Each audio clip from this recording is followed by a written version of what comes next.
গরমে যাই বরিশালে ঠিক করে পৌঁছাই দিয়ে না, আবার গরমে অসুস্থ হয়ে যাইয়েন না। এই হচ্ছে পুরা বাসটা, একদম বাসটা খালি আছে, জানি না। বাবু কই? বাবু কই গেছে? আসো আসো, এটা আমাদের সিট না, ওই যে ওই পাশে আমাদের সিট। আসো তানভীর আসো। আকাশের অবস্থা এই আর পরিস্থিতি এই, আর এর মাঝে আমি বরিশাল যাইতেছি, আল্লাহ পাক জানে কি হবে জানি না। ঠিক আছে, যে পলি পুলি দিয়েছে আমাদের ভাইয়া, যার রিক্সাতে আমরা উঠছি, অটোতে। এই যে বাতাস অনেক আসতেছে, দেখেন ওদিকে সরগোল, এদিকে বাতাস, এদিকে মেয়ে ছেলে। বলো বলো বলো, শোন না, তাড়াতাড়ি চলবো, কিভাবে চলবো? তা অনেক ঝড়ঝাপটার পর অবশেষে আমরা টিকিট কাউন্টারে এসে পড়েছি, ভিতরে প্রবেশ করলাম। 10 টাকা টিকিট, গেট থেকে ঢোকার জন্য 10 টাকা টিকিট কাটতে হবে আপনাকে।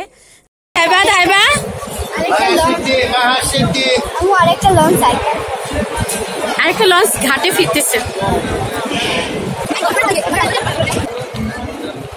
আচ্ছা যাও যাও যাও। শুভরাজ নয়, এটা লস না হিসেবে, কিন্তু আমার লস, কারণ আমি কি করছি জানেন? বাসে উঠছিলাম, এই দুজনকে নিয়ে বাসে উঠছি, 1200 টাকার টিকিট দেয়, মাঝখান দিয়ে নামে গেছি, বমি করছিল এই মাইয়া।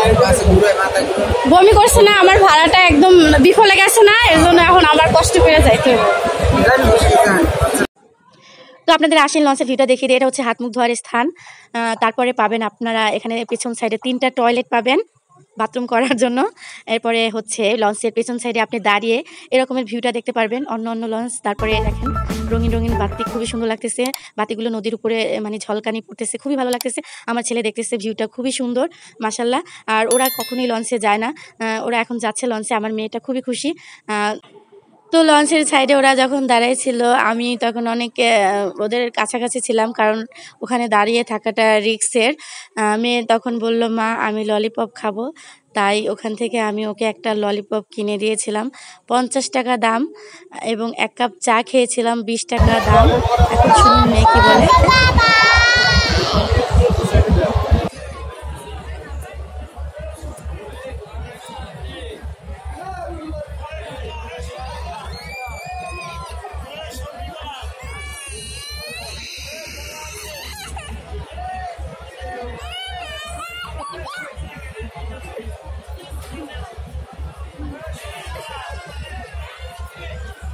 দেখছেন ভাই বোনের খুনসুটি, দেখে অবশ্যই আপনাদেরকে ভালো লাগবে। আমার মেয়ে ছেলে যা করতেছে দেখেন, ভাই বোনের ভালোবাসাটা এরকমেরই, ছোটবেলায় খুব মজবুত থাকে, বড় হয়ে গেলে নানান পরিস্থিতির মাঝে তাদের ভালোবাসাটা পাল্টে যায়।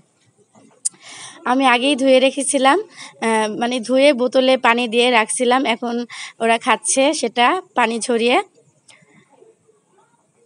মেয়ে তো দেখেন কাড়াকাড়ি করে খাইতেছে, কারণ তানভীর পাশে বসলে ওই যে কোনো জিনিসই ওর খাওয়ার জন্য মন করে। এখন এই দেখেন আমি একটু ডিম খেয়ে নিচ্ছি,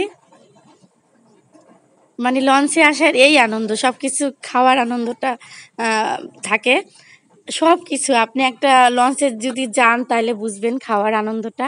আমরা লঞ্চে আবার হোটেলে গিয়েছি, ওখান থেকে মুরগি ভুনা এবং ডাল চচ্চড়ি নিয়ে তারপরে ভাত খেলাম। ওখানে আমাদের সাথে আমাদের এক রাত্রিরে পাশে যারা বসছিল তাদের সাথে খুবই ভালো একটা বন্ডিং হয়ে গেছিলো। এই আপুটা অনেক ভালো করে কথা বলছিল আমাদের সাথে, তাই ওনাকে নিয়ে আমরা হোটেলে গিয়েছিলাম খাওয়ার জন্য। আমিও একটু মাঝখান থেকে খেয়ে নিয়েছি। এবার আপনাদের সাথে শেয়ার করার জন্য দেখেন দেখিয়ে দিচ্ছি, আমি ওখানে মুরগি এবং ডাল চচ্চড়ি দিয়ে খেয়েছিলাম, কিন্তু এখানের মুরগিটা একদম সম্পূর্ণ বাজে ছিল, কারণ আমার কাছে মুরগি ভুনাটা একদম মনে হইতেছিল বাসি একটা খাবার, খুব বাজে একটা খাবার। ডাল চচ্চড়িটা খুবই খুবই সুন্দর ছিল, এবং আমি কিন্তু বেশিরভাগই ডাল চচ্চড়িটা দিয়ে খেয়েছিলাম।